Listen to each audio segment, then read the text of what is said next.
पुण्य का संचय अपेक्षित है और पतन के लिए पापमय परिणाम ही कारण पड़ते हैं।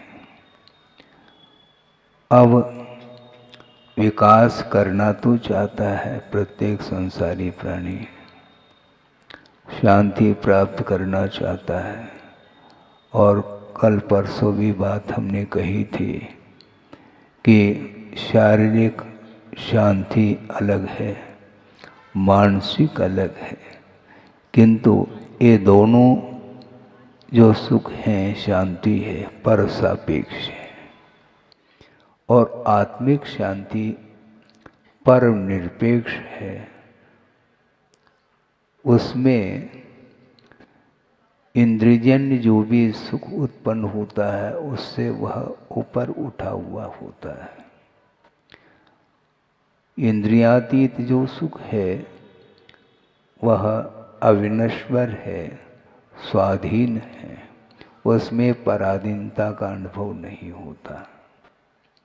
और वहाँ तक पहुँचने के लिए, अपने आप को पहुँचाने के लिए पुण्य का संचय बहुत बड़ा काम करता है। मोक्ष मार्ग में पुण्य सहयोग प्रदान करता है, किंतु ये ध्यान रखें पुण्य का जो फल है वह मोक्ष मार्ग में बाधक सिद्ध होता है। पुण्य साधक है, किंतु पुण्य का जो फल है वह बाधक है। और संसारी प्राणी की बड़ी विचित्र दशा है। एक श्लोक आपके सामने रख करके इस विषय को आगे बढ़ा दूं कि पुण्यस्य फलमिच्छन्ति, पुण्यस्य फलमिच्छन्ति पुण्यम नेच्छन्ति मानवा, और फलम नेच्छन्ति पापस्य पापम कुर्वन्ति यत्नतः कहा। संसारी प्राणी पुण्य का फल चाहता है, पुण्य करना नहीं चाहता, और पाप के फल से बचना चाहता है, किंतु पाप कार्य छोड़ना नहीं चाहता। विडंबना है। पुण्य मोक्ष मार्ग में बहुत उपयोगी है। कई लोगों की धारणा ये है कि मोक्ष मार्ग में जिस प्रकार पाप कर्म हे है उसी प्रकार मोक्ष मार्ग में पुण्य भी हे है, इस प्रकार कथन करते हैं। किसी विवक्षा से कथन कर लो तो कोई बाधा नहीं। कुंद स्वामी ने पुण्य को हे माना है, किंतु विवक्षा वहाँ पर यह है, श्रवण को लेकर के उन्होंने वर्णन किया है। श्रवण के दृष्टि में पुण्य और पाप दोनों समान हैं, क्योंकि पुण्य और पाप से जब ऊपर उठेगा तभी वह मोह का क्षय कर पाएगा। इसलिए शुभोपयोगात्मक चर्या अलग है और शुद्धोपयोगात्मक जो चर्या है वह भिन्न मानी जाती है। किंतु श्रवण को छोड़ करके जो सामान्य वृत्ति अथवा अविरति है उनके लिए ये पुण्य का संचय करना ये वरदान सिद्ध होता है। किंतु पुण्य का संचय करने के उपरांत जो फल सामने दिखाई पड़ता है उसके प्रति उपेक्षा की दृष्टि होनी चाहिए। सापेक्ष जो पुण्य का संचय करता है उससे पुण्य का संचय हो तो सकता है, किंतु उसकी क्वालिटी, पुण्य की भी क्वालिटी होती है क्या हमारे? हाँ, बिल्कुल होती है। ग्रेड है उसके भी। हाँ, ये तो समस्या है, उसमें भी ग्रेड है। सिद्धांत की दृष्टि से सोचते हैं तो यह सामने विषय आता है कि वह पुण्य दो तरह का है। एक पापानुबंधी पुण्य होता है, एक पुण्यानुबंधी पुण्य होता है। महाराज ये क्या है पापानुबंधी और पुण्यानुबंधी, इसको स्पष्ट करना है। पंचेंद्रिय के विषयों की आकांक्षा के साथ यदि वह पुण्य का संचय करता है तो उसके साथ पाप जुड़ा हुआ है, क्योंकि विषयों की आकांक्षा संसार के लिए कारण है। संसार के लिए कारण है क्योंकि विषयजन्य जो सुख है वह पाप का बीज कहा है। तो आप पाप का बीज बोना चाहो क्या? नहीं चाहते महाराज, किंतु और की जो फूक है वो क्यों, उसको कम करिए ना। आकांक्षा ठीक नहीं, निदान इसी को बोलते हैं। विषयों की आकांक्षा का नाम निदान कहा है। उस निदान के साथ जो कुछ भी पुण्य संचित हो रहा है वह पतन के लिए कारण है, क्योंकि भोगों की आकांक्षा के साथ भी धर्म का आलम्बन लेता है संसारी प्राणी। इसी को तो समझना है। धम्मम भोग निमित्तम ये ठीक नहीं, कम्मख्य निमित्तम, कर्म के क्षय के निमित्त को लेकर के यदि धर्म की उपासना करते हैं और उसके माध्यम से जो पुण्य संचित होता है वह साथ से पुण्य माना जाता है। और उस पुण्य के माध्यम से ऐसे बड़े बड़े पद मिलते हैं। वर्तमान में जो पद है वो कोई पद नहीं, ये ध्यान रखो,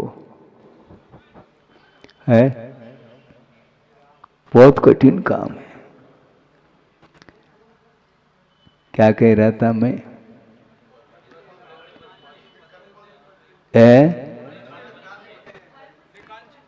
हाँ, पुण्य का संचय तो कर रहा है किंतु भोगों के निमित्त को लेकर के करता है तो वह पतन के लिए कारण है। और जो साथ से पुण्य होता है वह कभी भी क्षीण नहीं होता है। हाँ। साथ से पुण्य कभी भी समाप्त नहीं होता। यहां पर जिसने रत्नत्रय को अंगीकार कर लिया और निर्दोष रत्नत्रय की उपासना करता हुआ केवली अथवा शुद्ध केवली के सानिध्य में तीर्थंकर प्रकृति का बंद कर लेता है षोडश कारण भावना के माध्यम से, और फल स्वरूप वह इंद्र पद को प्राप्त कर लेता है। सागरोपम आयु जहां पर है, ऐसे इंद्र पद अथवा अहमिंद्र पद, इंद्र पद से भी अहमिंद्र पद बहुत ऊंचा है। अहमिंद्र पद में दूसरे के अधीन नहीं रहता। सर्वार्थ सिद्धि में जो अहमिंद्र उत्पन्न होते हैं देव, वे यहाँ पर रत्नत्रय की आराधना उन्होंने की है और तीर्थंकर प्रकृति का बंद किया है, और वहाँ पर जाकर के 33 सागर तक निरंतर सुख का, शांति का अनुभव किया। 12 भावना का चिंतन अथवा तत्व चिंतन के साथ और सारा जीवन दीर्घ काल जिसको बोलते हैं, 1 साल 2 साल नहीं, सागरोपम आयु है। 33 सागर तक वहां पर वासना जागृत नहीं होती। विषय वासना शुक्ल लेशा है, द्वादशांग के पाठी होते हैं और निरंतर तत्व चिंतन में उनका जीवन व्यतीत होता है, और उस सुख का अनुभव करते हुए पूरा जीवन व्यतीत करने के उपरांत में वह पुण्य क्षीण नहीं होता और यहाँ पर पुनः अवतरित हो जाता है वह जीव और तीर्थंकर पद को प्राप्त कर लेता है। हमें भी मिल जाए, ये जो है ना मुंह में पानी आ जाता है, ये ठीक नहीं। मिल जाए कहने से नहीं, क्योंकि इसमें मांग है, डिमांड नहीं होना चाहिए, ये इच्छा नहीं होनी चाहिए। ये मांगने की आदत ठीक नहीं है। पुरुषार्थ करो और पाओ। सही पुरुषार्थ करो, समीचीन पुरुषार्थ करोगे तो साथ से पुण्य का संचय होगा और वह दीर्घ काल तक उसका उपभोग करता हुआ भी वह सम्यक दृष्टि यहाँ पर आ जाता है तो तीर्थंकर पद है, चक्रवर्ती पद है, आदि आदि विशिष्ट पद को प्राप्त करता है। इसलिए मंद कषाय के माध्यम से पुण्य का संचय होता है, न कि वांछा के द्वारा। इच्छा से पुण्य का संचय नहीं, यदि होता भी है तो वह निरतिशय पुण्य माना जाता है, वह पापान बंदी पुण्य माना जाता है। उस पुण्य की कोई वैल्यू नहीं, क्योंकि वह कालांतर में पतन के लिए कारण है। क्योंकि पापान बंदी पुण्य जब उदित होता है तो उसका उपभोग कर लेता है, उस पुण्य के फल का उपभोग करने से वह कालांतर में पतन के लिए अथवा दुर्गति के लिए कारण सिद्ध होता है। इसलिए कभी भी विषयों की आकांक्षा को लेकर के धर्म की उपासना नहीं करनी चाहिए। और किसी खास व्यक्ति को लेकर के मैं नहीं कह रहा हूं, किंतु ये आम बात है। अतीत अनंत काल व्यतीत हुआ है, प्रत्येक संसारी प्राणी का उसमें शामिल हूं, ये ध्यान रखो, टेंशन मत पालो। मैं जो कह रहा हूं वो केवल आपको फोकस बना करके कह रहा हूं, ऐसा नहीं। यावन मात्र जितने भी जीव हैं, अनंत जीव, उनका इतिहास समान है। क्योंकि ये रिकॉर्ड बता रहा है और वर्तमान में जो हम इस धरती पर गुजर रहे हैं, परिभ्रमण कर रहे हैं, इसी का यहाँ पर यह दर्पण है। इतिहास इस दर्पण में दिखाई पड़ता है।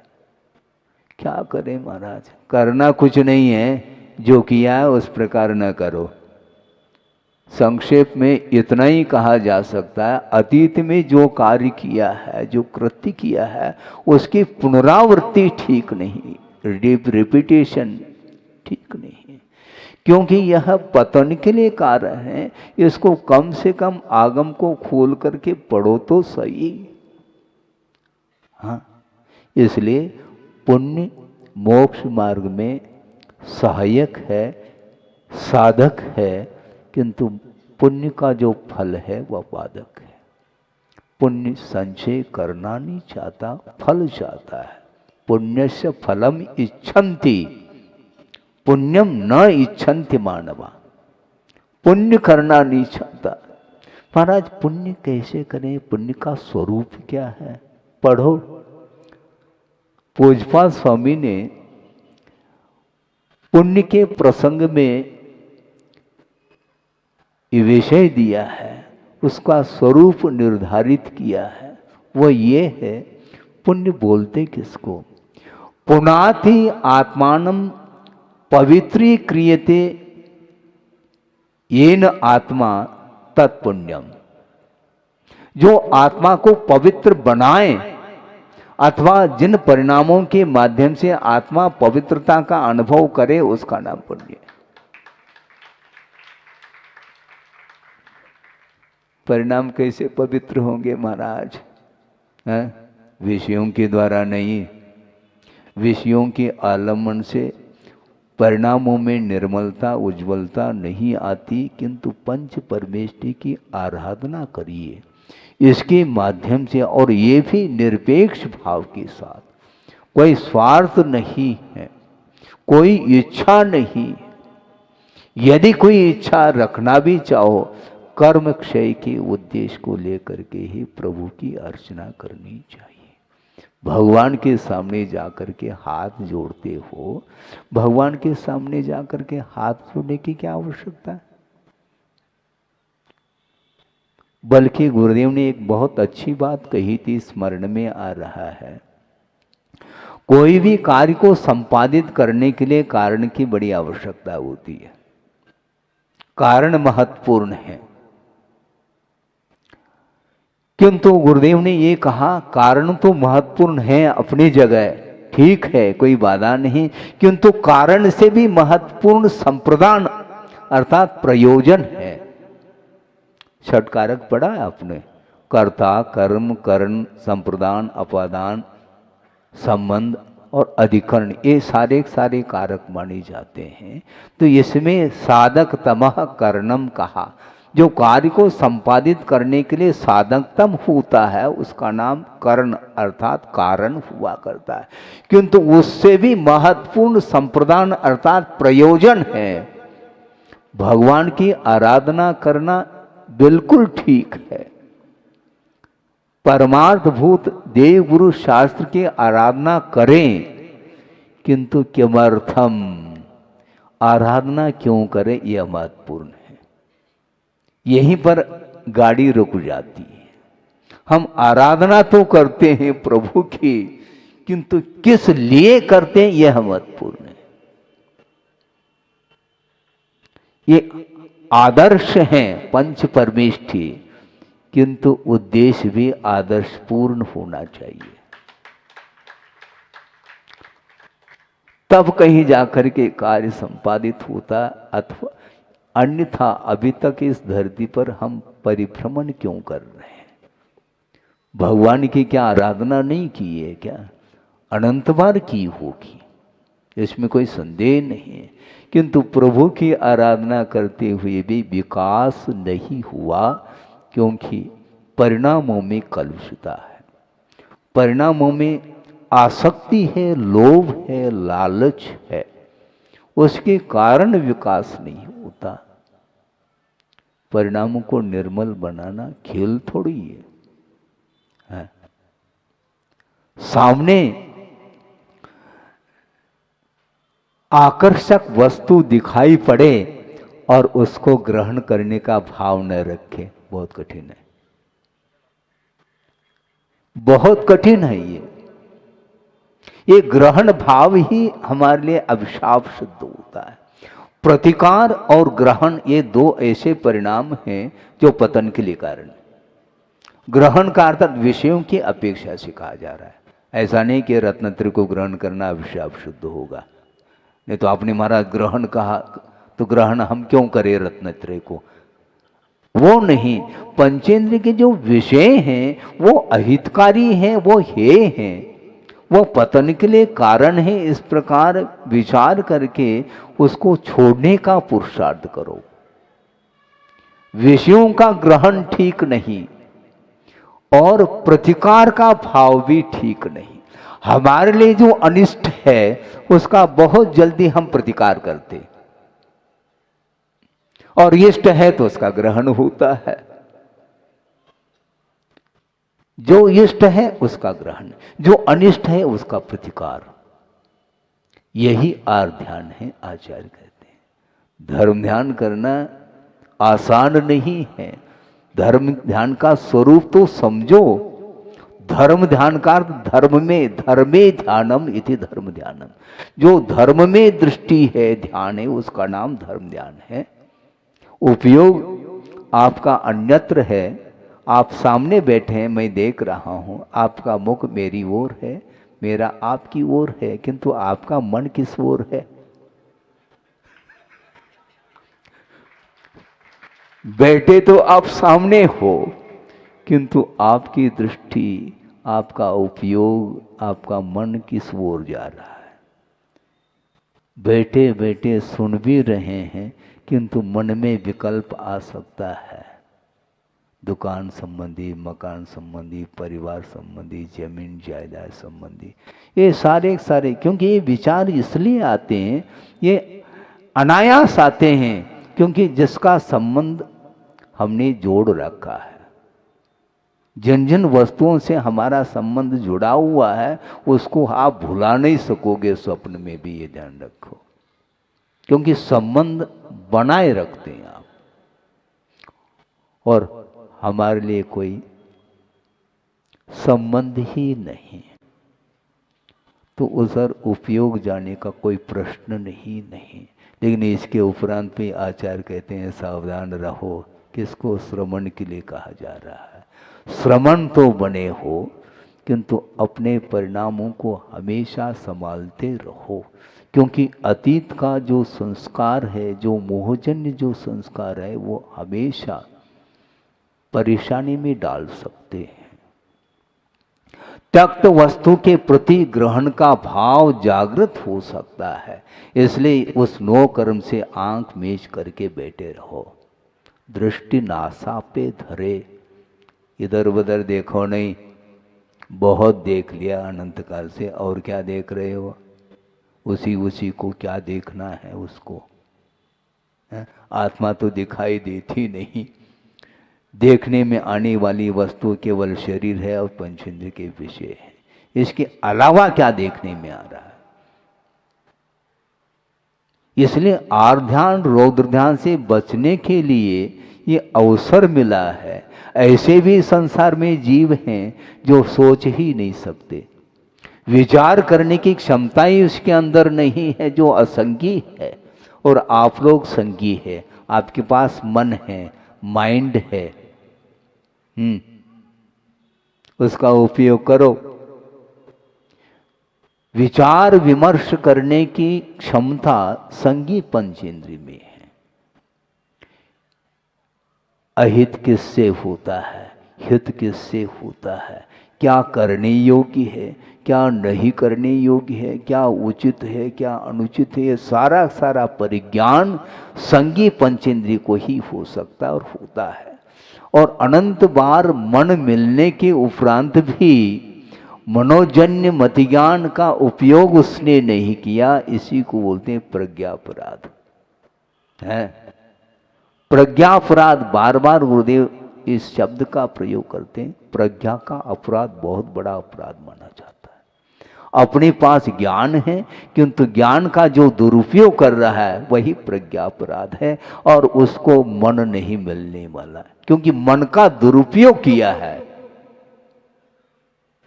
जो मन का दुरुपयोग करता है उसको मन नहीं मिलेगा, वह संगी बनना बहुत कठिन है। सिद्धांत से कह रहा हूं, आप खोल करके देख लो सर्वार सिद्धि को।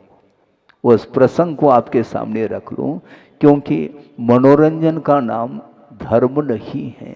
बारीकी से गंभीरता से सोचने की आवश्यकता है कि एक संगी पंचेंद्रिय है, मनुष्य है मान लो, किंतु इस प्रकार कृत्य कर लेता है जो नहीं करने योग्य, तो मन का दुरुपयोग हो गया तो असंगी बन जाता है। तो फिर असंगी बनने के बाद वह पुनः संगी बन सकता है अंतर्मूर्त के पश्चात। मिनिमम अंतर्मूर्त असंगी रह करके पुनः संगीपने को प्राप्त कर सकता है, किंतु मैक्सिमम काल कितना है? असंख्यात पुद्गल परावर्तन काल तक वह असंगी से असंगी असंगी असंगी पर्याय को ही प्राप्त करता चला जाएगा। तब कहीं जा करके वह फिर संगी बनता है। सोचो विचार करो, सोच विचार करके मन का प्रयोग करो। इसलिए सावधानी की बड़ी आवश्यकता है। हम विचारते ही नहीं, और ये दुरुपयोग जो होता है वह हमेशा वैश्विक दृष्टि होने के कारण ही होता है। परमार्थ की ओर यदि दृष्टि है तो मन संयत है, हाँ, और परमार्थ से हट गए तो गया। मन को संयत बनाना बहुत कठिन है। गुरुदेव ने मन को श्वान की उपमा दी है। मन को श्वान की उपमा, कुत्ते की उपमा दी है। पढ़ो, गुरुदेव ने शतक लिखा है। उस कई शतक लिखे, सर्वप्रथम आचार्य ज्ञान सागर जी महाराज की उपस्थिति में ही एक शतक लिखा था जिसका नाम निजानुभव शतक, और उसमें एक श्लोक उन्होंने लिखा है, आपके सामने रख रहा हूं। क्या हो गया समझ में मुझको न आता, क्या हो गया समझ में मुझको न आता, क्यों बार बार मन बाहर दौड़ जाता। बहुत सरल शब्द है। क्या हो गया समझ में मुझको न आता, क्यों बार बार मन बाहर दौड़ जाता। स्वाध्याय ध्यान करके मन रोध पाथा, पै श्वान सा मन सदा मलशोध लाता। श्वान अर्थात कुत्ता है, और किसी ने उसको पाल रखा है और उसके गले में पट्टा और हाथ में जंजीर है, और उसका पुण्य का उदय है। जिसने पाला है वह उसके लिए प्रतिदिन मिठाई खिलाता है, ठीक है, किंतु ज्यों ही उस पट्टे को खोल दो तो वह नाली नाली को सूंघता हुआ चला जाता है। इसी को बोलते हैं श्वान। श्वान की यह आदत है, यह प्रकृति है। अच्छे खिलाओ पिलाओ लेकिन वह सब भूल जाता है, आदत है उसकी। गंदगी को सूंघता चला जाता। उसी प्रकार स्वाध्याय और ध्यान करके मन को संयत बनाया है। इसके उपरांत भी एक आध क्षण के लिए भी यदि मान लो फ्री बैठ जाए तो मन वहीं जा सकता है विषयों की ओर। इसलिए उसको संयत बनाने के लिए बार बार श्रवण के लिए भी संबोधित करते हैं गुरुदेव, फिर भी बात समझ में नहीं आती। सोचो विचार, और बड़ा अजीब सा लगता है कि ये अनंत काल उन्हीं विषयों का उपभोग करता हुआ भी पुनः वही वंस मोर कहता, ये सब क्या है? कितने बार उपभोग करो, बार बार वही। नया क्या किया है? चाहे अरबपति हो, चाहे आज कमा करके खाने वाला व्यक्ति भी क्यों न हो, सब एक ही कार्य, खाना पीना उठना बैठना सोना विषयों का सेवन करना, इसके अलावा कुछ भी नहीं किया। इसलिए मोहजन्य संस्कार दूर नहीं होते, अनंतकालीन संस्कार है। उनको दूर करने के लिए निरंतर पुरुषार्थ, समीचीन पुरुषार्थ करने की आवश्यकता है। इसलिए पुण्य मोक्ष मार्ग में वरदान सिद्ध होता है, किंतु पुण्य का जो फल है उसका उपभोग करना हमारे लिए अभिशाप सिद्ध होता है। इसलिए गुरुदेव ने कहा था कई बार प्रवचन आदि के दौरान कि पुण्य जल है, पुण्य जल है और पाप मल है। पाप को धोना चाहो तो पुण्य रूपी जल का उपयोग करो। कभी भी मल को मल के द्वारा धोया जाता है क्या? वो धुल नहीं सकता है। मल को धोना है, जल का उपयोग करो। उसी प्रकार पाप रूपी मल को धोना चाहते हो, पुण्य रूपी जल का उपयोग करो। और वह भी पुण्य जो सात से पुण्य पुण्यान बंदी पुण्य है, वही मोक्ष मार्ग में सहयोग प्रदान कर सकता है। केवल थोड़े से मंद कषाय करके पुण्य का जो अर्जन करता है, विषयों की इच्छा के साथ कर रहा है, इसलिए वह पुण्य साथ नहीं जाता, बहुत जल्दी क्षीण हो जाता है। जितने भी नारायण प्रतनारायण आदि होते हैं, ये जो पद उन्हें मिला है ये निदान के द्वारा मिला है, भोगों की आकांक्षा का प्रतिफल के रूप में ये मिला है, और इसका उपभोग करके निश्चित रूप से अधोगति का वह पात्र बनता है।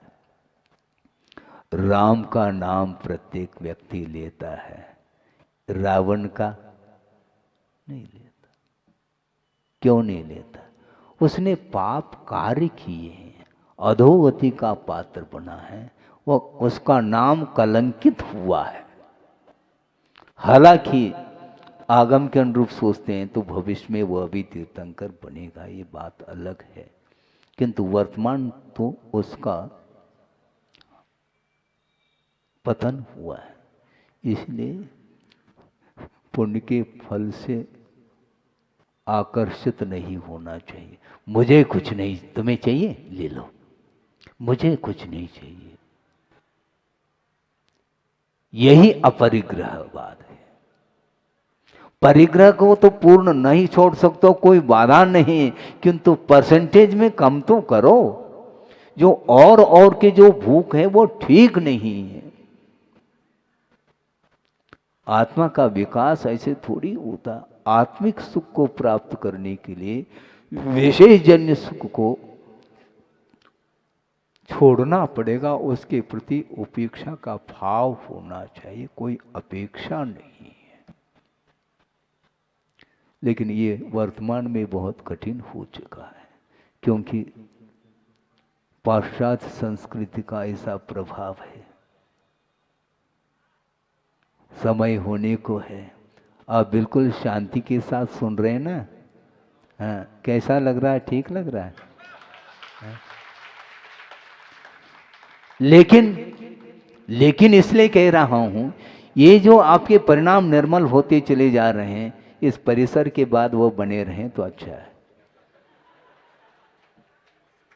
इस परिसर के बाहर जाने के उपरांत वही घोड़ा और वही मैदान होता है, इसलिए वह सारा डिलीट होता चला जाता है।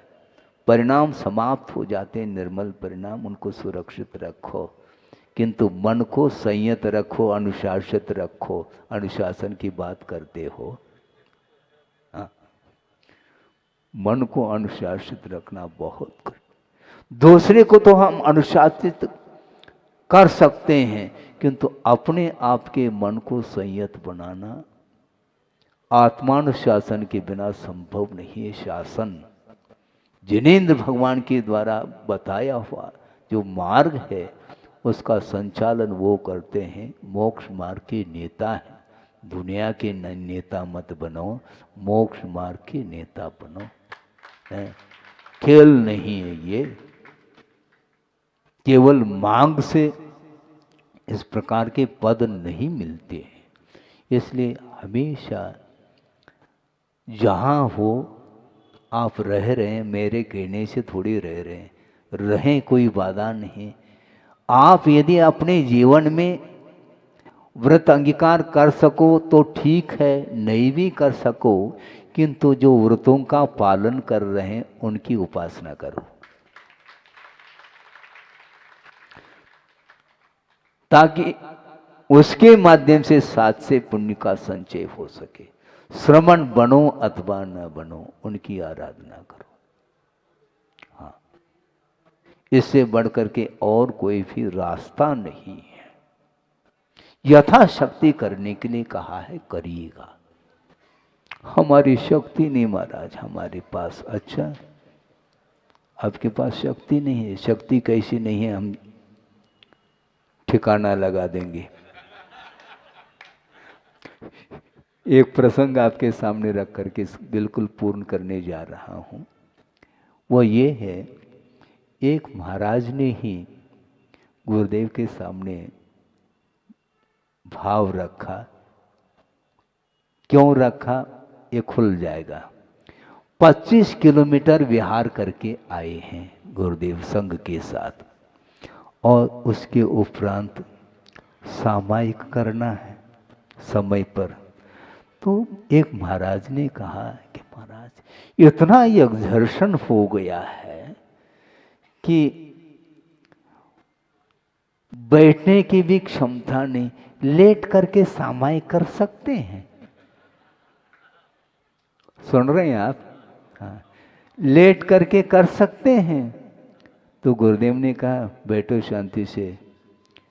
25 किलोमीटर चलने के उपरांत एक्सर्शन तो तुम्हें हुआ, किंतु 1 घंटा खड़े होकर के आहार कैसे ले रहे हो? आहार लेने के लिए तो 1 घंटे खड़े होने की शक्ति है तुम्हारे अंदर, और बैठ करके सामायिक तुम नहीं कर सकते। लेट करने की बात करते, लेट करके करने की बात करते, ये ठीक नहीं। शक्ति तो है, शक्ति कहीं गई नहीं है।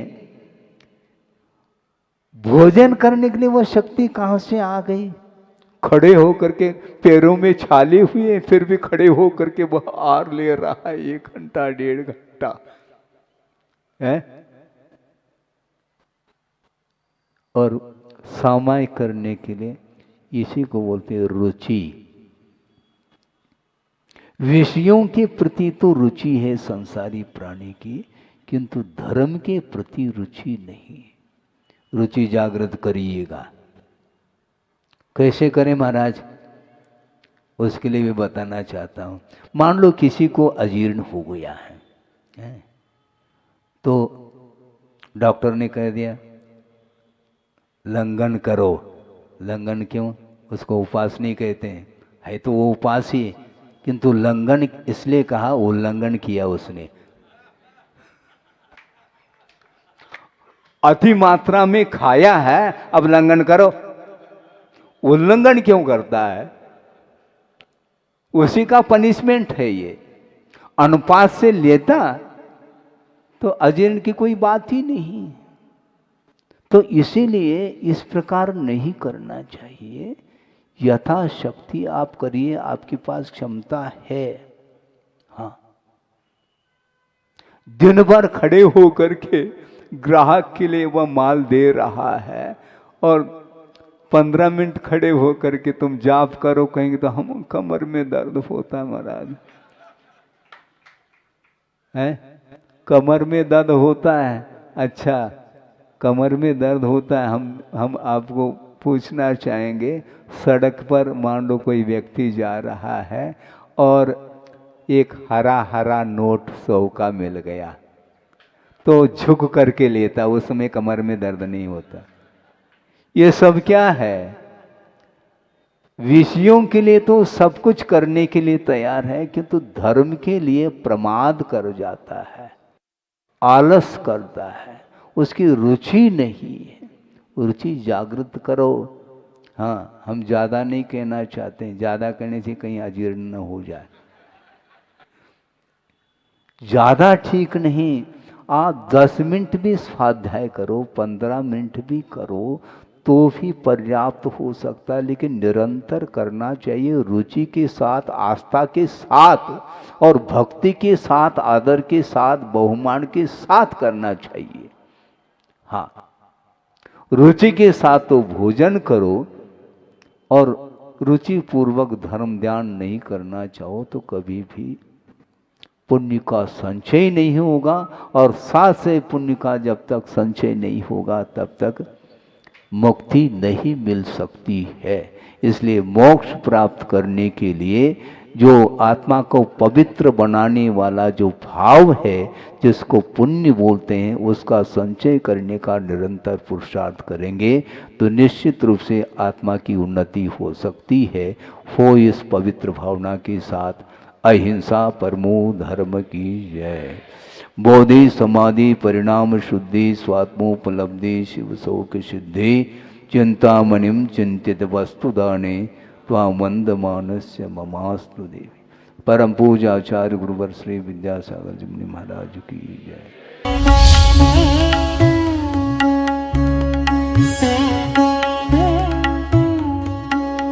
हजारों एंट्रीज और कई चरणों की सिलेक्शन प्रोसेस के बाद अब समय आ गया